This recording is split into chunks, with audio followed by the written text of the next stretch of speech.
अस्सलाम वालेकुम नाज़रीन, आप देख रहे हैं JGPK न्यूज़ HD और मैं हूं आपकी होस्ट सुंबल ज़िया। शामिल करते हैं आज की अहम खबरें। पंजाब माहौलियाती आलूदगी फैलाने वाले अनासर के खिलाफ सख्त crackdown. Punjab safe city authority की जानिब से सूबे भर में माहौलियाती आलूदगी फैलाने वाले अनासर के खिलाफ सख्त क्रैकडाउन जारी है। स्मोक के तदारुक के लिए सेफ सिटी की जानिब से अहम शाहराहों पर जदीद कैमरों और ड्रोन से सर्वेलेंस की जा रही है। तर्जमान सेफ सिटी के मुताबिक अक्टूबर के महीने में आलूदगी फैलाने वाले 6000 से ज़ायद अनासर के हवाले से मुतल्लिका इदारों को रिपोर्ट्स भेजी गईं। इसके अलावा धुआं छोड़ने वाली 2500 से ज़ायद गाड़ियों को चालान जारी किए गए।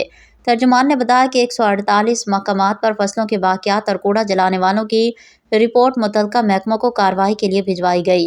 तर्जुमान ने बताया कि कैमरों में आग लगाने और धुआं छोड़ती गाड़ियों नज़र आने पर फील्ड फोर्स को आगाह कर रहे हैं। शाहराहों पर धूल, मट्टी, रेत और दीगर गंदगी फैलाने वाली गाड़ियों के खिलाफ भी कार्रवाई अमल में लाई जा रही है।